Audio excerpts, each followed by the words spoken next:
Senhor Jesus, graças a Deus por mais uma reunião. Sejam todos bem-vindos a mais uma reunião. Essa mensagem também está sendo gravada e depois vai ser transmitida para o YouTube, com a intenção de que mais pessoas possam ter também acesso à palavra que o Senhor tem dado para nós. Começando pelo título dessa mensagem, hoje nós vamos falar sobre o prefácio e saudação do apóstolo. Os versículos que estão em Colossenses 1, versículos 1 e 2. Vamos ler juntos, irmãos? Esses são os versículos que vão embasar a nossa comunhão dessa noite. Colossenses, capítulo 1, versículo 1 e 2. Esses versículos compõem o prefácio e a saudação do livro de Colossenses, amém? Que tal nós lermos de pé? Os irmãos estão cansados ou não? Vamos ler de pé, amém? Senhor Jesus, o hino anterior falou de exercitarmos o nosso corpo, a nossa mente e o nosso espírito, né? Amém. Vamos levantar. Vamos ler juntos. Paulo, apóstolo de Cristo Jesus, por vontade de Deus, e o irmão Timóteo, aos santos fiéis irmãos em Cristo que se encontram em Colossos. Graça e paz a vós outros, da parte de Deus, nosso Pai. Amém. Podem sentar, irmãos. Senhor Jesus. Irmãos, então, nessa mensagem, nós veremos alguns aspectos. Primeiro, a condição de Paulo como apóstolo, fazendo a vontade de Deus. Também veremos um pouquinho sobre Timóteo, seu jovem cooperador. O destino dessa carta, que são os santos e fiéis irmãos da cidade de Colossos, e também sobre o aspecto da graça e da paz. Amém? Creio que o Senhor tem algo especial para falar para nós. Aleluia! Irmãos, o tema das mensagens, tema geral do livro de Colossenses, nós temos visto que é Cristo, vamos falar juntos? Cristo, o centro conector da obra de Deus. Então, Jesus Cristo é o centro de conexão, é que conecta todas as coisas a Deus, né?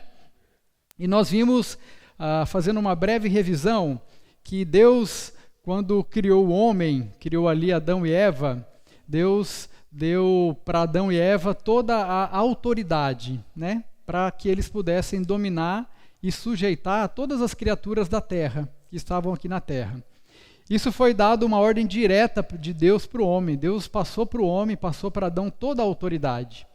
Só que ali, naquele ambiente, existia uma serpente, né? Satanás estava ali na forma de serpente, e ele viu o seu reino sendo abalado, né? O império das trevas falou, mas eu que domino aqui nessa terra, agora vem o homem, ele vai ter toda a autoridade, inclusive vai me subjugar. Então, como Satanás não podia destruir o homem ali, ele falou assim, então eu vou me aliar a ele, vou trazer esse homem para o meu lado, né? E Deus deu uma ordem para o homem, né? A gente conhece a história lá em Gênesis.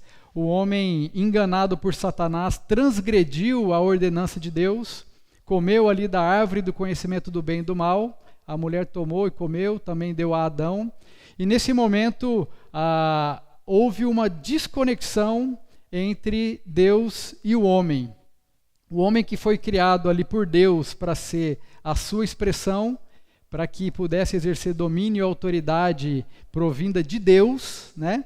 Sendo ali o instrumento de Deus para poder estabelecer o governo de Deus aqui nessa terra, houve por meio da transgressão uma desconexão. O homem nesse momento ele se desconectou de Deus e a natureza de Satanás pecaminosa e desobediente a Deus, inimiga de Deus, foi introduzida no homem. E o homem passou a ter também essa natureza caída, essa natureza de Satanás, do pecado. E quando o homem caiu nessa situação de desconexão, um grande vazio, um grande vácuo, né? Uma grande vaidade tomou conta do homem.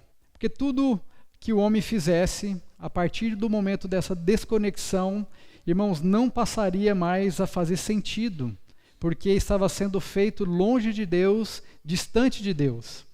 Essa é a situação que muitos se encontram, essa é a situação que nós também nos encontrávamos, porque tudo que nós fizéssemos sem Deus, irmãos, acabava caindo num buraco vazio, num buraco sem fundo, e não nos preenchia. Poderia ser coisas boas, né? Como muito trabalho, muito estudo, muita filosofia, muita autoajuda. Eu vou ser uma pessoa melhor, eu vou buscar melhorar, eu vou só fazer o bem, eu vou fazer caridade, vou ajudar os outros, mas um vazio continuava dentro do interior do homem, porque a origem era a árvore do conhecimento no seu aspecto do bem. Essa árvore tem dois aspectos, o bem e o mal. Então o homem estava nessa árvore que era a do conhecimento do bem e do mal.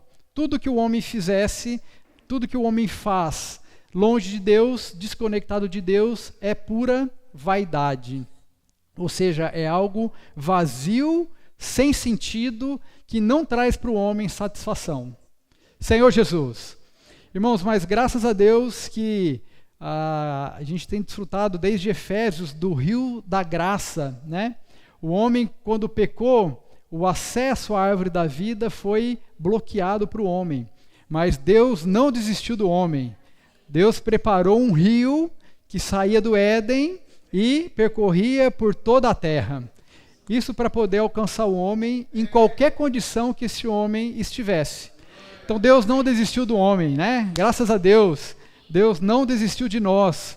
Pelo contrário, Ele preparou um rio da graça para que nós pudéssemos ser abençoados. Isso a gente viu no livro de Efésios, no capítulo 1, onde fala da bênção do Pai, a bênção do Filho e a bênção do Espírito.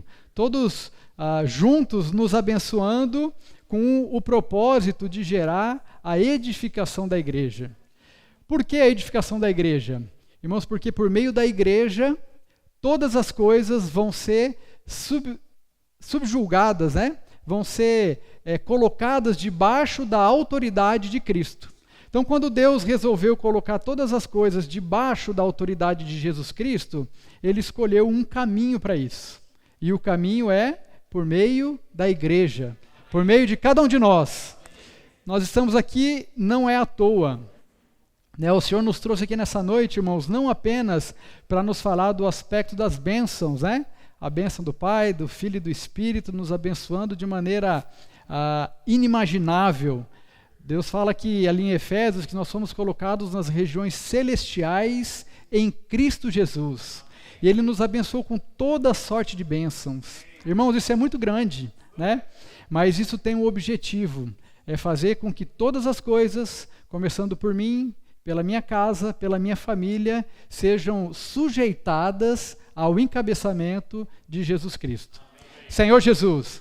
Irmãos, e quando isso se completar, né, quando a igreja conseguir sujeitar as coisas a Cristo, irmãos, o Senhor vai vir pessoalmente nessa terra. Isso nós aguardamos com bastante ansiedade, né? O Senhor vai voltar nessa terra e vai estabelecer o seu reino, um reino físico. Nós vamos ver Jesus reinando aqui nessa terra e nós seremos os seus cooperadores. Amém? Nós reinaremos juntos com o Senhor nessa terra. Irmãos, aí sim todas as coisas serão submetidas ao encabeçamento do Senhor Jesus. Senhor Jesus. Oh, Senhor Jesus. Irmãos, então nós vimos que para que o homem fosse novamente reconectado, Deus preparou ali um rio. E um dia o próprio Deus veio como homem para essa terra e Ele mesmo se tornou esse rio para nós, né? Ele estava falando para a mulher samaritana, falou assim, olha, aquele que beber de mim, do seu interior fluirão rios de água viva. Então o Senhor é essa fonte desse rio, né? Estava ali o Pai, Deus Pai como um manancial profundo, estava escondido, né, aquelas águas subterrâneas, mas um dia essa água subterrânea se tornou uma fonte. Jesus trouxe esse Pai que estava escondido, que estava oculto, Ele trouxe e revelou isso para nós. Né? E os que estavam ali com Jesus, na sua época, puderam desfrutar dessa fonte. E nós hoje? Como é que nós desfrutaríamos uma vez que Jesus já não está mais presente fisicamente? Mas o Senhor falou que ele se tornaria o Espírito. E o Espírito é como esse rio, né? Então tem lá o manancial profundo, tem a fonte e agora tem o rio que chega em toda a terra e também nos alcança. Então hoje nós podemos provar dessa água, porque o Espírito de Deus habita em nós. Então Jesus Cristo, por meio da sua morte e da sua ressurreição, nos conectou novamente a Deus.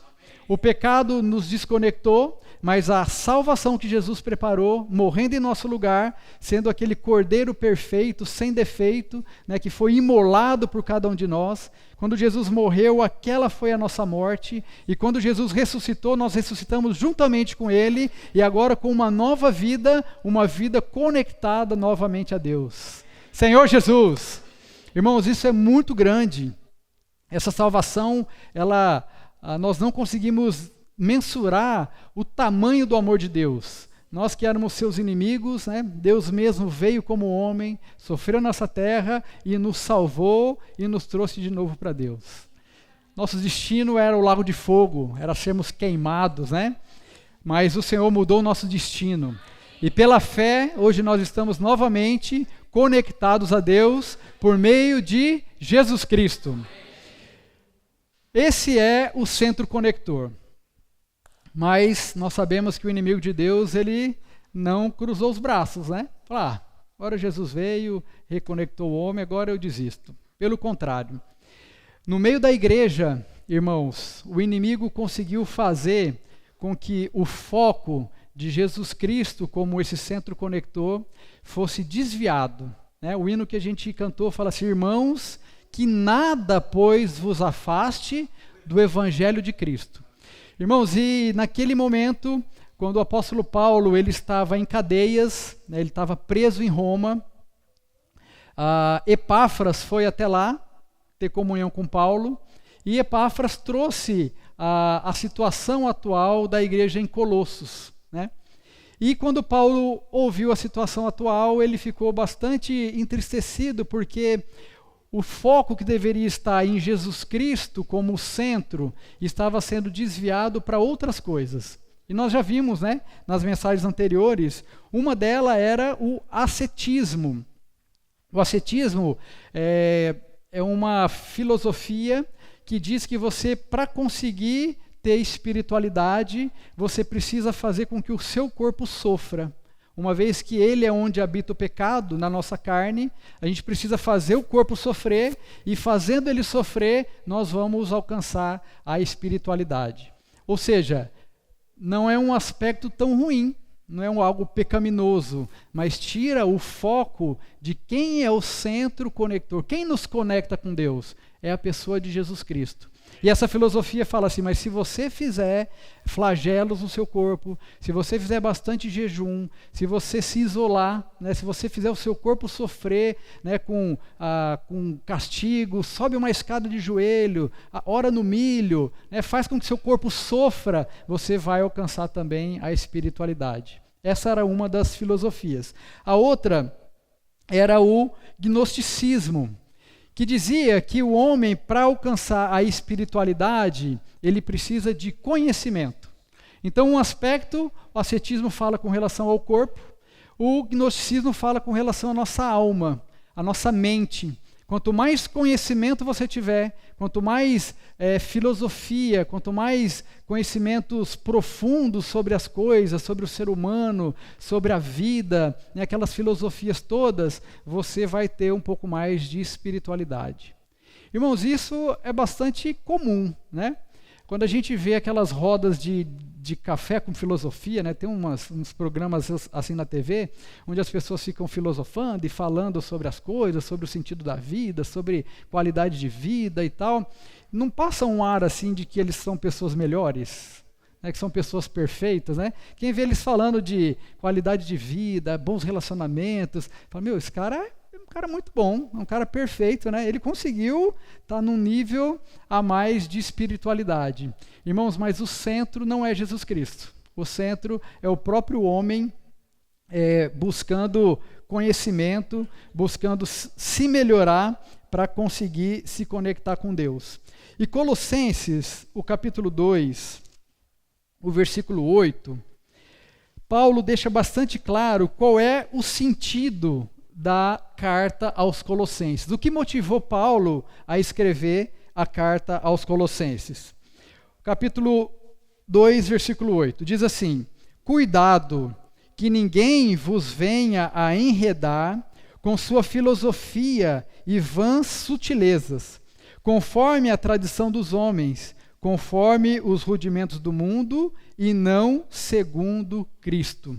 Ou seja, essas filosofias faziam com que desviássemos, os irmãos lá desviassem o foco de Jesus Cristo e buscassem outras coisas que não são ruins, mas é aquele negócio, é a árvore do conhecimento do bem e do mal. Então desvia o foco de Jesus Cristo. E isso, irmãos, faz gerar nas pessoas, quanto mais você se conhece, você tem aquela profundidade, isso vai dando um aspecto de humildade. A pessoa fala de uma maneira bastante humilde, e isso faz também com que surja a filosofia de que o homem ele não é digno de se conectar com Deus. Ele não é digno, ele é pecador, ele é falho, ele é fraco, e isso faz com que outros conectores, outras pontes apareçam para nos ligar a Deus. E naquela época tinha os anjos, tinha culto a anjos, e depois surgiram padres, pastores, falaram assim, não, você não consegue chegar a Deus, mas tem o padre, tem o pastor, tem um anjo, tem uma outra pessoa que consegue fazer a sua conexão a Deus. E lá em Filipenses, no capítulo 2, 1 Timóteo, capítulo 2, versículo 5, Senhor Jesus, 1 Timóteo 2, 5, diz assim, porquanto há um só Deus e um só mediador entre Deus e os homens, Cristo Jesus, homem. Então, irmão, só existe uma conexão entre nós e Deus, Jesus Cristo. Todas outras pessoas do passado, pessoas santas, o próprio apóstolo Paulo, pessoas que tiveram um viver santo diante de Deus, irmãos, eles não são conectores entre nós e Deus. A única pessoa que pode nos levar a Deus é a pessoa de Jesus Cristo. Amém?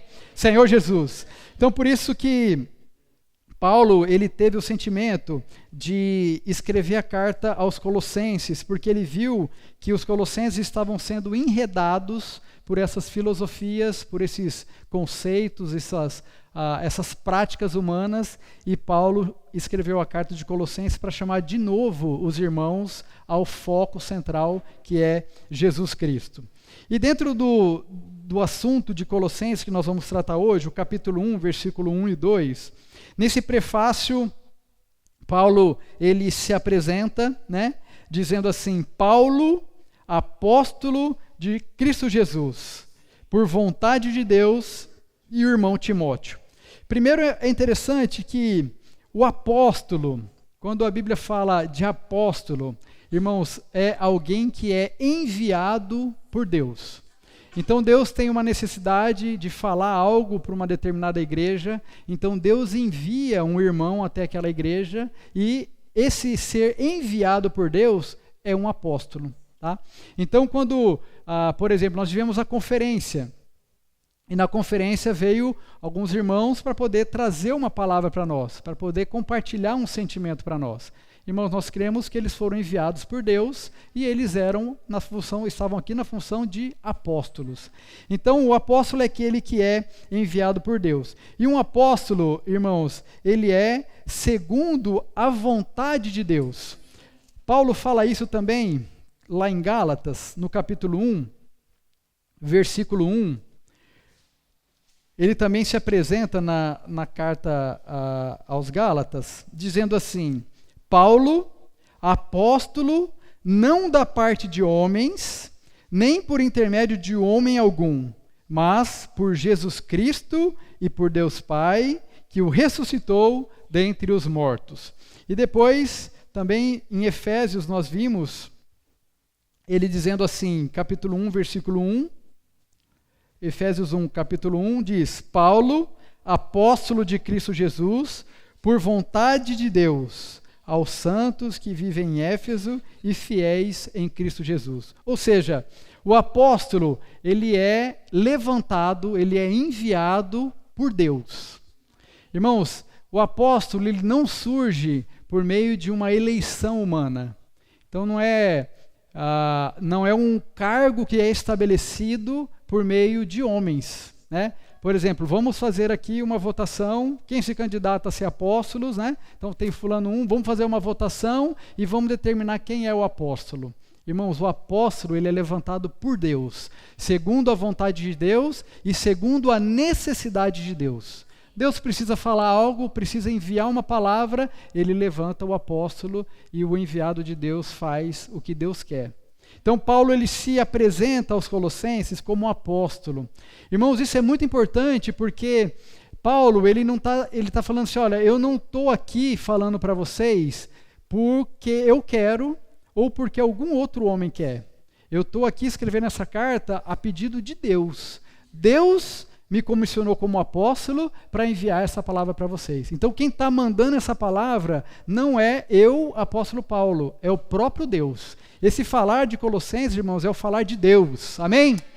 Os irmãos creem que esse é o falar de Deus? Amém. Senhor Jesus. Amém. Irmãos, isso faz toda a diferença.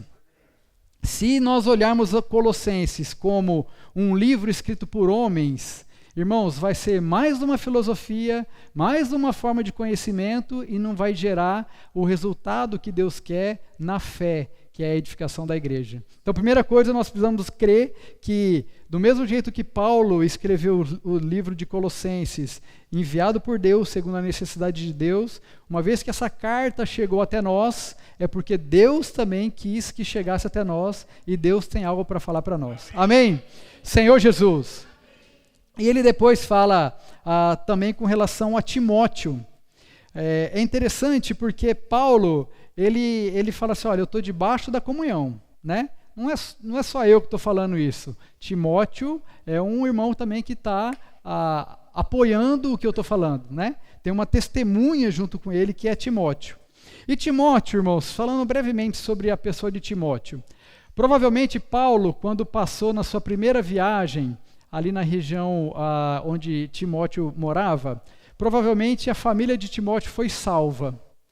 Timóteo, nessa época, devia ter mais ou menos 14, no máximo 16 anos. Ele era ainda um jovem, um adolescente, vamos dizer assim.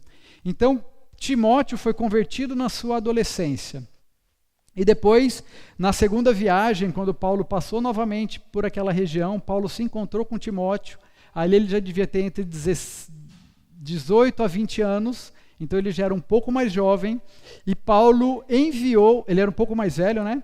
Paulo enviou Timóteo, porque ele precisava de uma necessidade, estava surgindo uma necessidade na igreja em Éfeso, então Paulo pegou esse jovem, de aproximadamente no máximo ali 20 anos, e enviou ele para Éfeso, para poder ajudar os irmãos que estavam passando por uma dificuldade. Irmãos, a igreja em Éfeso era uma igreja de bastante irmãos maduros, era uma igreja madura, e Paulo poderia de repente ter usado alguém mais velho, alguém mais maduro, né? Imagina um jovem lá de 20 anos, chegando ali no meio dos irmãos e ajustando as coisas, né? Dando direção, exortando, né? Corrigindo algumas coisas. Irmãos, imagina a situação de Timóteo, né? Mas graças a Deus, porque Timóteo era um jovem saudável. Ele recebeu o Senhor na sua adolescência e ele foi trabalhado principalmente pela sua mãe, né, e pela sua avó. E um ambiente cristão onde Timóteo foi preparado para ser útil também na obra do ministério. Irmãos, uma das coisas que a gente tem visto com relação ao falar profético é que o falar profético precisa gerar um resultado, né? Precisa ter, quando o profeta fala, alguma coisa precisa acontecer. Se não acontece, irmãos, é porque veio de homens, né? Mas quando as coisas acontecem, é porque veio de Deus. E isso está em Efésios, no capítulo 3, a gente leu lá atrás, os versículos 1. Eu queria ler também com os irmãos o versículos Efésios 3, de 5 a 7. Senhor Jesus. Efésios 3, de 5 a 7. Fala que a palavra precisa dar um resultado, né? Senhor Jesus. O qual em outras gerações não foi dado a conhecer aos filhos dos homens, como agora foi revelado aos seus santos apóstolos e profetas no Espírito, a saber que os gentios são co-herdeiros, membros do mesmo corpo e co-participantes da promessa em Cristo Jesus por meio do Evangelho, do qual fui constituído ministro, conforme o dom da graça de Deus, a mim concedida, segundo a força operante do seu poder. Ou seja, quando o apóstolo fala, quando o profeta fala, existe uma força que é concedida, né? Que é a força operante do seu poder. Ou seja, aquilo que foi falado precisa gerar uma obra, precisa gerar alguma coisa, precisa gerar uma edificação. E uma das coisas que nós desfrutamos nesses últimos dias, lembrando da experiência de Timóteo, é de Salmos 110. Eu pedi para o João projetar para a gente, Salmo 110. Você projeta, João, na versão King James atualizada. É uma das palavras, irmãos, que foi dada para nós e a gente tem visto que esse poder tem operado, né? Senhor Jesus. É Salmo 110, 3. João, por favor. Amém. Fala assim: teu povo se apresentará generoso no dia da convocação, nos montes santos, mais numerosos do que gotas de orvalho no seio da aurora. Tu terás teus exércitos de jovens santos. Irmãos, essa palavra foi dada para nós, né?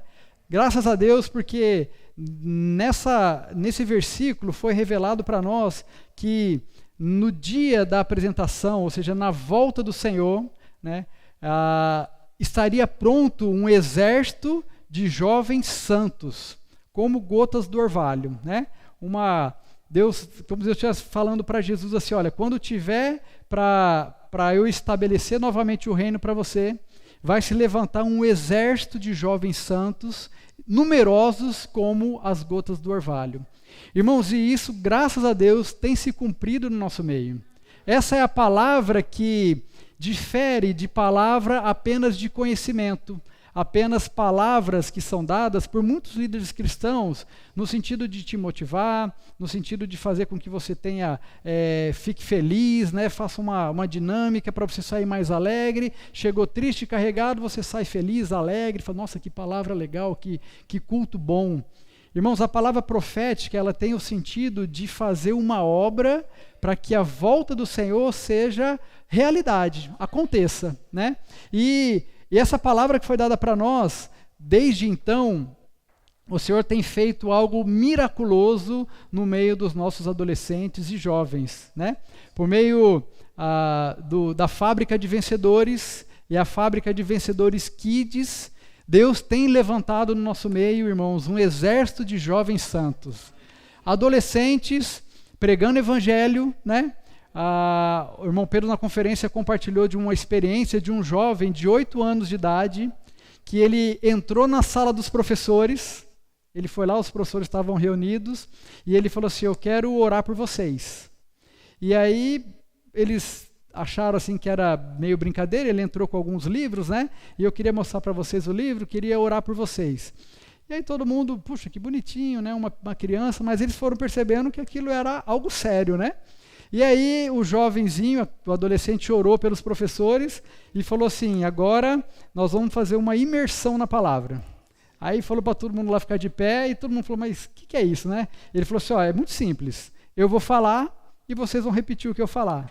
Irmãos, fez com eles ali a imersão, né, com os professores, e no final já não tinha mais livros, né, os professores levaram os livros dele, e 2 professoras vieram conversar com ele depois, né? Ele falou assim, olha, eu sou aluno tal, estou na sala tal, se vocês precisarem de mais oração, precisar de alguma coisa, podem me procurar. Irmãos, e uma professora procurou esse menino de 8 anos de idade para pedir para ele para orar pelo casamento dela. Irmãos, imagina uma mulher com problema de casamento pedir para uma criança orar pelo casamento dela. E depois ela foi na reunião, uma outra professora também disse que iria na reunião. Irmãos, isso um adolescente, uma criança de 8 anos. Irmãos, se a gente fosse para a sala dos professores, irmãos, era porque o negócio estava feio. Na minha época, né? Vai para a sala dos professores. Podia saber que, irmãos, os jovens estão indo para lá para orar pelos professores. Então, várias experiências, né, os irmãos têm contado no nosso meio, mostrando que realmente o Senhor tem levantado os adolescentes e jovens, irmãos, com muita intrepidez, com muita ousadia, né, nas nossas saídas, quando a gente sai na praça para orar pelas pessoas, as crianças e os adolescentes não têm barreira, né? Eles vão, às vezes a gente já está até meio cansado, a hora de ir embora, passa alguém, vamos lá falar para aquele lá, vamos orar por aquele. Irmãos, eles têm um vigor que vem do Senhor muito forte, e isso realmente tem cooperado com a volta do Senhor. Senhor Jesus, jovens e adolescentes que no passado sempre foram problema, né? Entre aspas, né? Fala assim, o que nós vamos fazer com os nossos jovens? Os jovens só dão trabalho, fica, né, todo mundo quebrando a cabeça para ver como fazer os jovens se envolverem. Irmãos, os jovens estão indo nesse fluir desse rio de maneira mergulhando, né? Não estão ali no rasinho não, eles pulam lá no meio, mergulham e estão sendo exemplo para nós. Irmãos, assim também foi Timóteo, né? Timóteo, o segredo de Timóteo, Paulo sempre fala assim, o Timóteo ele é um fiel companheiro, porque Timóteo ele andava perto de Paulo, ele estava sempre ali perto de Paulo. Quando fala aqui em Colossenses, né, Paulo se apresenta e fala, e o irmão Timóteo, irmãos, Paulo estava preso, e ali do lado dele quem estava? Timóteo. Então Paulo estava escrevendo e falou, não estou sozinho não, Timóteo está comigo aqui também. Então Timóteo pôde ser usado porque ele estava perto de Paulo. Epáfras veio até Paulo, trouxe a situação ali dos irmãos de Colossos, passou uns dias com Paulo, Paulo pôde abrir o coração para ele, falar o sentimento dele, e depois Paulo enviou Epáfras novamente para Colossos para poder ajudar os irmãos lá. Então, se nós queremos ser úteis ao Senhor, nós precisamos estar de perto, né, acompanhando de perto o falar atual do Senhor, a palavra profética, o que tem sido o sentimento do Senhor, e o Senhor tem transmitido para nós. Senhor Jesus, e nós sabemos que depois a igreja, durante bastante tempo, ali no 1º e no 2º século, enquanto havia o falar profético, a igreja estava caminhando com unidade e com unanimidade. Porque existia ali Paulo, né, depois João, para poder ser o canal de Deus para falar para as igrejas. Mas a partir do 2º século, irmãos, quando cessou a palavra profética, quando não havia mais uma referência de Deus para falar a igreja caiu em degradação. E aí durante 19 séculos, a igreja foi passando por degradação, divisão, conceitos humanos, práticas humanas que se tornaram misturadas com a religião, com a política, né? Com situações que a Bíblia chega a falar que em determinada igreja, lá habitava o trono de Satanás. Então, no meio da igreja, no meio de cristãos, no meio de pessoas salvas, estava ali Satanás fazendo a vontade dele. Olha o nível de degradação que chegou à igreja. Mas o Senhor tem restaurado a igreja por meio do seu falar profético. Irmãos, é muito importante que nós tenhamos no nosso meio uma direção, que nós tenhamos uma referência, porque isso faz com que nós caminhemos juntos. Então hoje nós estamos lendo o livro de Colossenses, né? Estamos desfrutando o livro de Colossenses. Irmãos, todas as igrejas do Brasil, da América do Sul, né? Todas as igrejas do mundo estão caminhando, desfrutando do livro de Colossenses. Nós estamos todos caminhando juntos, né? Isso faz com que nós tenhamos unidade e unanimidade. Não é cada um por si, né? Não é cada igreja que fala assim, nós vamos ler tal livro, nós vamos desfrutar outro livro, e cada um por si, e vamos cada um... Irmãos, não funciona assim. Deus sempre deu uma direção e uma orientação. Os irmãos lembram da experiência do povo de Israel, quando eles estavam no deserto? Irmãos, ali havia aproximadamente 2 milhões de pessoas. Irmãos, é muita gente, né? Imagina... A cidade de Cuiabá tem ali entre 500 e 600 mil habitantes. Imagina quase 4 cidades de Cuiabá. Pega todo mundo que está lá e vamos agora entrar no deserto. Irmãos, não é numa metrópole, não é num lugar que tem posto de saúde, que tem médico à vontade, que tem água. Irmãos, para o deserto. Então saiu aquela multidão de pessoas, 2 milhões de pessoas foram para o deserto. Imagina... E ali, o povo de Israel eram 12 tribos, né? Então eles tinham a sua organização, uma organização dada por Deus. Deus disse para eles como eles deveriam, na hora de acampar no deserto, como que eles deveriam acampar, na hora de levantar, como eles deveriam acampar. Então tudo Deus deixou organizadinho e deu uma direção para eles. Mas imagina se essas 12 tribos, cada um quisesse tomar o seu caminho, né? Falasse, não, nós vamos por aqui, aí o outro por ali, irmãos, iam todos se perder e provavelmente morreriam ali no deserto, né? Mas Deus preparou uma forma e Deus deu uma direção, uma única direção. Existia na frente deles uma nuvem que eles seguiam. Então a nuvem dava a direção para eles e eles seguiam essa nuvem. A direção era dada por Deus, mas Deus usava uma pessoa. Deus usava Moisés, né? Vamos ler lá Números, o capítulo 9, Senhor Jesus. Números capítulo 9, versículos 17 e 18.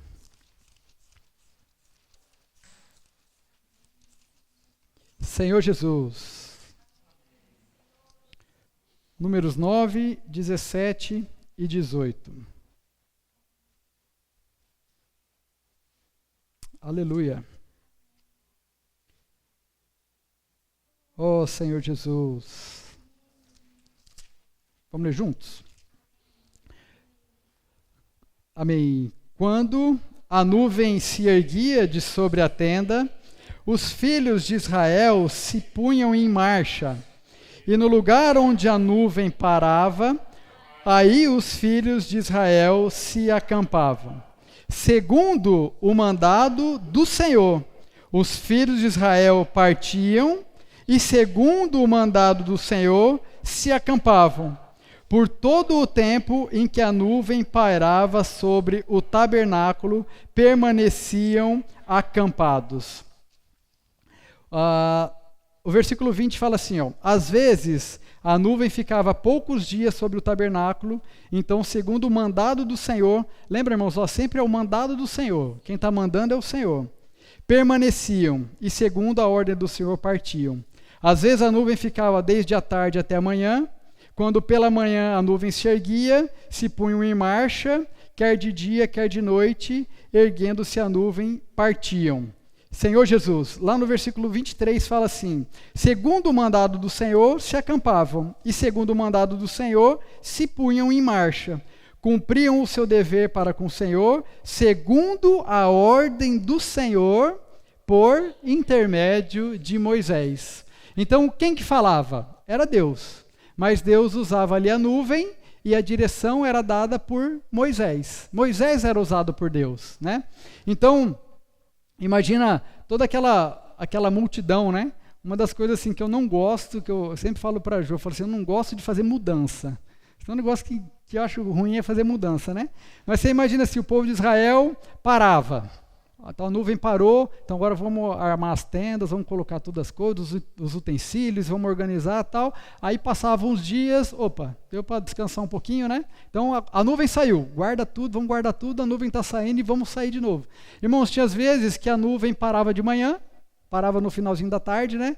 Aí você monta tudo, falava, vai dar uns dias aí de repouso. Quando vem no outro dia cedo, a nuvem saía. Irmão, você não pode ter conceito, né? Falar, não, da outra vez demorou 5 dias, agora nem deu para dormir de novo, a nuvem saiu. Irmão, se não quiser seguir a nuvem, vai ficar para trás, né? A nuvem não tem lógica. A nuvem é a ordem de Deus. E levantou, a nuvem saiu, irmãos, vamos sair. Não tem esse negócio, vamos guardar tudo e vamos sair. E essa nuvem sempre direcionada, aqui fala assim, segundo a ordem do Senhor, por intermédio de Moisés. Então essa é a importância do falar profético, porque o falar profético converge as coisas para a vontade de Deus e não para a nossa vontade. O importante, irmãos, aqui não era Moisés. Moisés não era o importante, Moisés era apenas um canal, né? Mas quem estava, a vontade de quem estava sendo feita? De Moisés? Não, era a vontade de Deus, Senhor Jesus. Então que no nosso meio o Senhor continue nos abençoando dessa forma, né? O Senhor tem usado, graças a Deus, o irmão Pedro, né, junto com os cooperadores, para nos dar uma direção, e graças a Deus, isso tem nos feito cada vez mais tem fortalecido a nossa unidade, a nossa unanimidade, e nós estamos caminhando juntos, e a palavra de Deus tem se cumprido, né? Esse exército jovem está se levantando, né? Nós estamos cada vez mais sendo usados como aqueles canais de graça, né? O Rio nos alcançou e nos fez esses canais, orando pelas pessoas, reunindo, né? Grupo familiar, o Senhor tem nos abençoado e eu creio que nós vamos ser abençoados até a volta do Senhor. Aleluia! Senhor Jesus.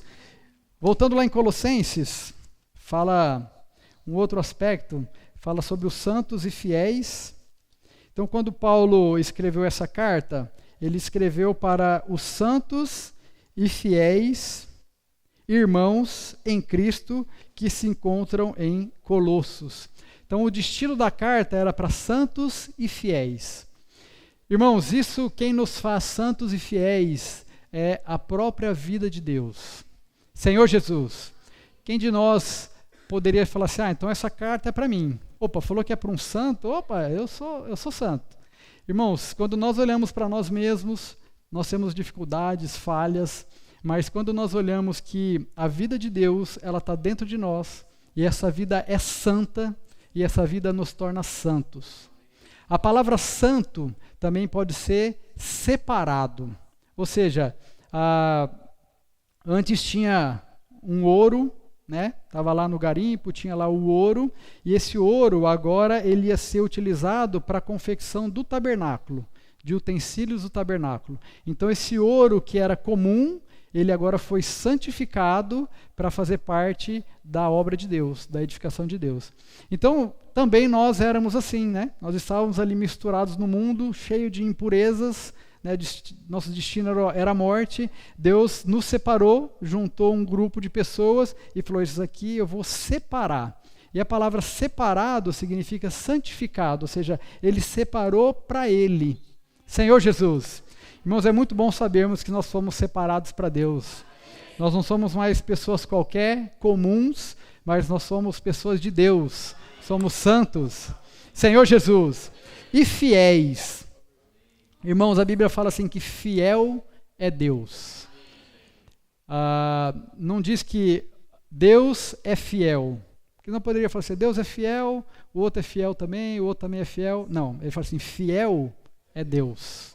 Então, somente Deus é fiel. Né? Nós temos ainda muitas falhas, muitas dificuldades e muitas vezes nós não somos fiéis. Né? Quando a gente fala para Deus, fala assim, Deus, agora eu vou ler a Bíblia todos os dias. Pode confiar que todo dia eu vou ler a Bíblia um pouquinho, vou orar. Nós somos fiéis nisso? Passa um pouquinho, pode ir longe, né? Às vezes 1 mês, 2 meses, nem chega nisso, né? 1 ano, mas um momento nós vamos falhar. Irmãos, nós não somos fiéis. Mas a partir do momento que Deus, que é fiel, está dentro de nós, agora nós somos fiéis. Mas é por causa da vida de Deus em nós. Aos santos e fiéis irmãos, graças a Deus, Paulo ele não se coloca numa posição superior, né? Ele chama de irmãos em Cristo que se encontram em Colossos. E aqui é importante nós vermos que todos esses santos, eles estavam debaixo de uma mesma base, que era a cidade de Colossos. Então ali, aos olhos de Deus, quando Deus olhava para a cidade de Colossos, ele via somente um grupo de pessoas, santas e fiéis, que é a igreja. Independente de se era judeu, se era grego, se era branco, moreno, escravo, livre, não importava. Aos olhos de Deus, eram todos a igreja. Irmãos, e isso é o desejo de Deus. Né? Nós cremos pela Bíblia que Deus deixou essa base para que pudesse haver unidade. Então essa é a base de unidade que Deus deixou. É lógico que depois, né, a partir do segundo século, como eu já comentei para os irmãos, muita coisa foi acontecendo, inclusive as divisões, baseadas em conceitos, doutrinas, conhecimentos, preferências humanas. Então as várias divisões dentro da igreja começaram a ocorrer. Mas a base correta que Deus deixa, a única base, é que na cidade de Colossos existe um grupo de pessoas que são santas e são fiéis. Quando Deus olha para a cidade de Sorriso, quantos grupos Deus enxerga aqui? Um grupo de pessoas. Mas então somos nós aqui?